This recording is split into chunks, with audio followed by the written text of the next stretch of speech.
Hello, friend. I wanted to talk to you about something I've been thinking a lot about lately.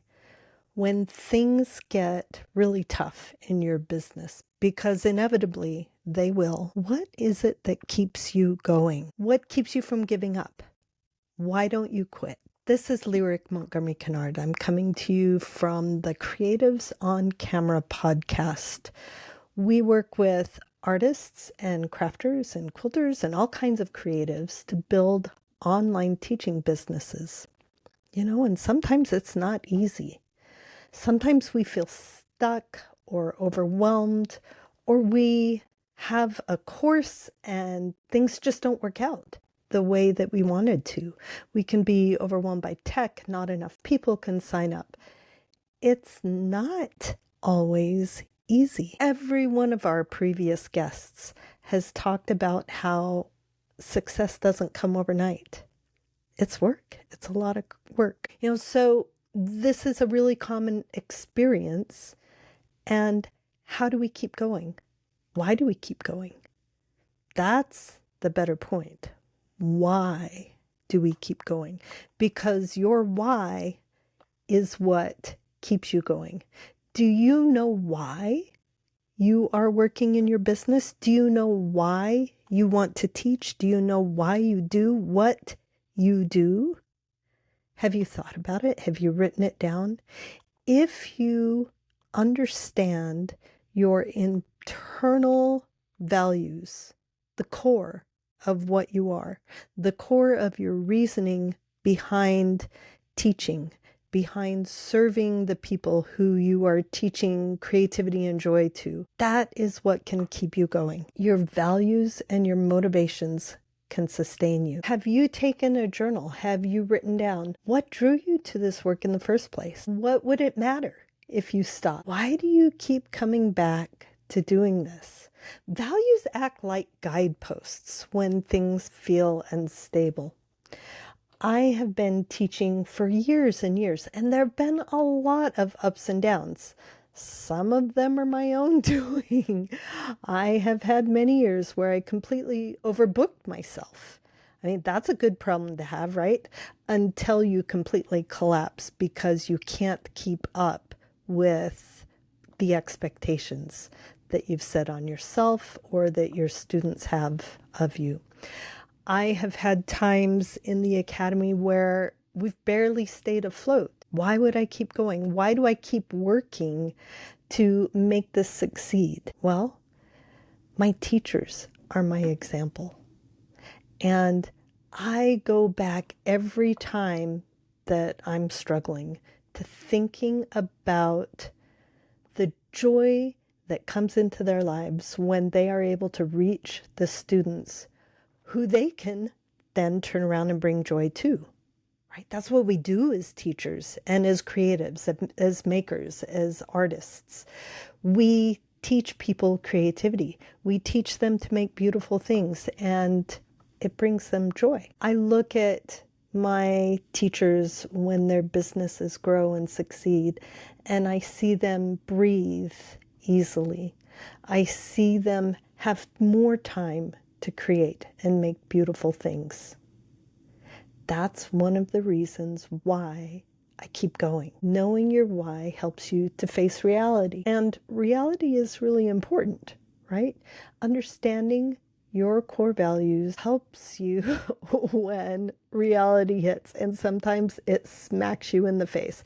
We have this big romantic idea of how wonderful everything's going to be when it's finished. And yeah, we should absolutely imagine that. We should absolutely embody that and seek for that. And then the reality of doing the work can sometimes smack us in the face. I want to remind you, Joseph Campbell had a quote in The Power of Myth. Let me read it to you. It says, "Follow your bliss. If you do follow your bliss, you put yourself on a kind of track that has been there all the while, waiting for you. Doors will open where you didn't know they were going to be." So if you understand your why, you'll know what your bliss can be, right? You understand why you're teaching the thing you do and who you teach it for and what joy it brings to you. Now, here's the thing. Later on, Joseph Campbell joked around and said, maybe I should have said, follow your blisters instead, because work that is worth doing involves struggle. There's always going to be something that is difficult. And I don't want to paint a depressing picture at all. The work we do is wonderful. I love almost every part of what I do in the teaching and the creativity that I bring to my art students and that I get to share with my fellow teachers who are building online courses, right? But if you are out of alignment, and even when you're in alignment, that doesn't always magically create ease. Can you think of a moment when you felt the friction, when working on your business, when teaching your students, when doing the businessy part of it felt most exhausting? Why did you keep going? Was it because you wanted to grow? Did you want to have deeper impact? Did you understand what a successful business could open up in your life? Have you seen that moment of joy when the people get it? When they understand what you're teaching and whole new vistas open up for them? Doesn't that fill your soul? I want to give you an example. This is something that has fascinated me for a long time. So in 2009, a paper for Administrative Science Quarterly by Bunderson and Thompson studied zookeepers and found that the profession was about the closest anyone in the modern world has come to a job being a calling, the sort of intensely meaningful career that Martin Luther said can turn work into a divine offering, right? Zookeeping. Do you know what zookeeping involves? Zookeeping is shoveling a lot of poo. It's repetitive. It doesn't pay well. It is hard physical labor. And it goes on and on. You have to repeatedly do the same things again every day. And sometimes it's heartbreaking when you lose the animals that you're caring for. So why do zookeepers feel such workplace satisfaction? Why are they willing to make major sacrifices in their personal lives in order to be able to do it? A survey of 311 zoo and aquarium professionals showed that many described their work as meaningful, but also cited stressors like emotional strain, limited resources, organizational challenges. What keeps them going? What keeps them going? It's their love for the creatures they're serving and that deep sense of purpose that they're doing something meaningful. Many of them are working with breeding programs, keeping animals from disappearing entirely from this earth. Conservation, preservation, keeping animals from going extinct. And that to them gives them a sense of purpose. So what conditions do we work in?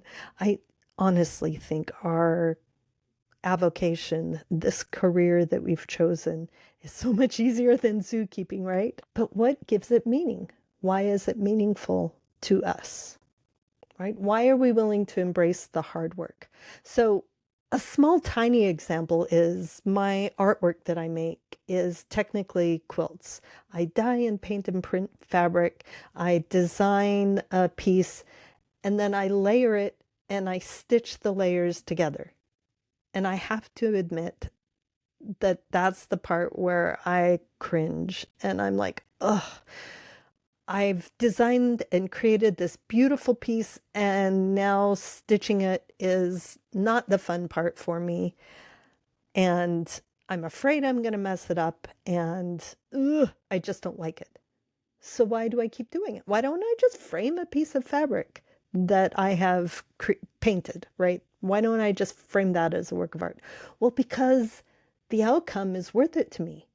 In fact, that layered texture, that extra stitching, that depth, and those new things to discover, that layer of line and design are part of the reason I've chosen this medium. So it's worth it to slog through, to deal with the stress of, oh my gosh, what if I don't get it right?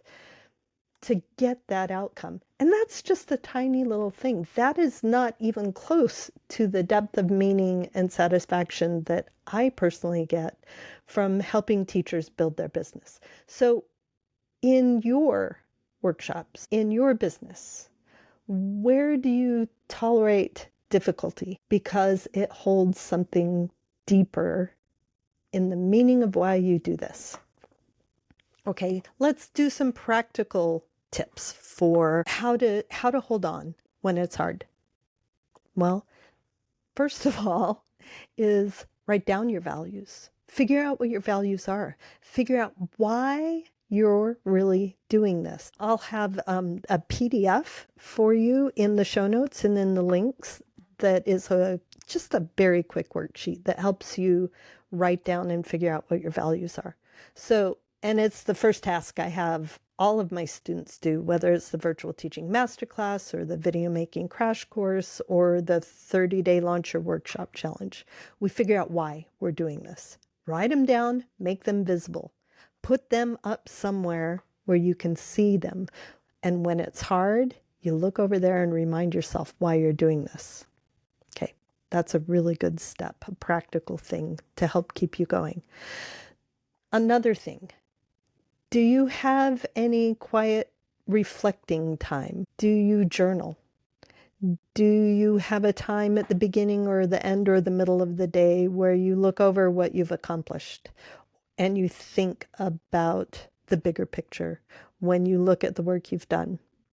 I have kind of a yearly ritual where every December I open a big notebook that I rarely open the rest of the year, and I gather all of my data and my numbers and I look at what I thought about last year, and I just write a lot and I think deeply about what my business has done the last year and where I want it to go. There's also like the easy little reset at the end of the day. I keep, because I am extremely ADD, I keep a little Post-it note at my desk, and every task I think of during the day that I need to get done, I write it there instead of going and doing it. And at the end of the day, I go through that note and I cross off all the things I've accomplished. Sometimes it's not very many, and I write a new Post-it note, and it kind of resets the day. It also breaks work into manageable tasks. That's a really important thing, because sometimes we see a task or somewhere we need to get to, a big thing that we need to accomplish to make our business go, and it feels overwhelming. The thing is, you don't get there in a giant leap. You get there one small step at a time. Do you remember the North Star episode? I think it's episode 31, September 9th of 2025. Where we talked about you have to have that big vision, but then you have to pull back and look at where you are and choose the tiniest next step in that direction. So break the big task down into baby steps. You climb a mountain by lifting your foot and putting it in front of the one that was still on the ground, one step at a time, right? Okay, and are you tracking your wins? Do you have somewhere where you can write down or keep track of the things that are going right? When we're stuck in the middle of, oh, this is so hard, we often forget to take a minute. When you're on a hike up a mountain and you're sweating and your muscles are sore and you look and you have so much farther to go, best way to refresh yourself is to sit down and turn around and look at where you've come, how far you've come, the beautiful view behind you. It gives you a sense of purpose. It says, oh, doing better than I thought. I can get up and turn around and go again. If you do this with tracking your data, your numbers, it can help in your business get you out of your head, out of the emotions, and you can clearly see where the systems you have built are working and maybe where they're not. We'll have to have an episode about data and tracking at some point in the future. Another really, really important thing is to build a community. Have some accountability to somebody besides yourself and your students. Be with the people who get you. Share your struggles with a peer or a mentor or a small group. In the Academy for Virtual Teaching, in our free membership, we have monthly roundtables. It's just a live Zoom meeting where all kinds of teachers get together and we just share our wins and we talk about our frustrations and we just support each other. It can be so helpful to just get it out and to talk to people who really get it, to talk to people who understand exactly what you're going through because they're doing it too. In fact, it's one of my favorite parts about the virtual teaching masterclass is at the end of each cohort, we form accountability groups that keep going and going. And they're groups of people who started the journey together and go through the struggles, go through the ups and downs, but they encourage each other. That's so important to have people who understand, support you. All right, last one. When you have a setback, reframe it. You can look at it and say, oh, that was a complete failure. Or you can look at what just happened and learn from it. Failure is only failure if you refuse to learn from it. If you throw your hands up and give up and say, I'm terrible, I'm failure, this is never going to work.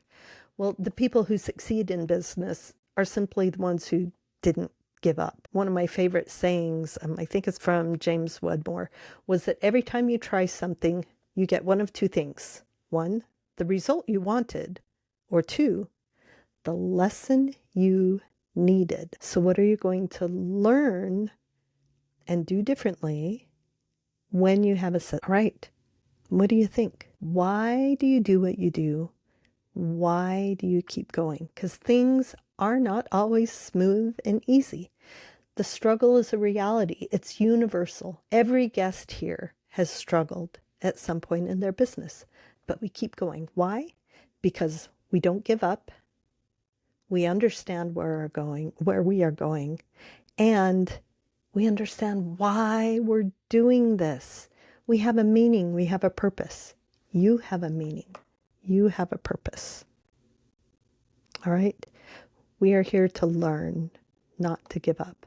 So I'm going to challenge you.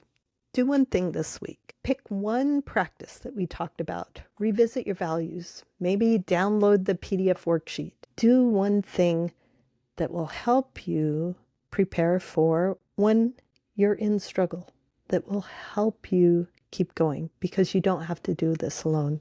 You never have to do this alone. We're here with you every step of the way.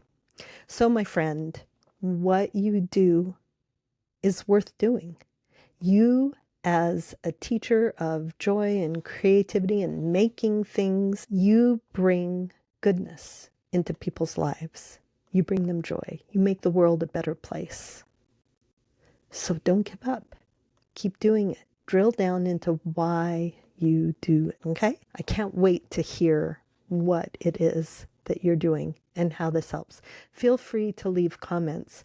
I would love it so much if you left a review wherever you're listening so that more people can find the Creatives on Camera podcast. And as always, keep creating, my friend. Take care.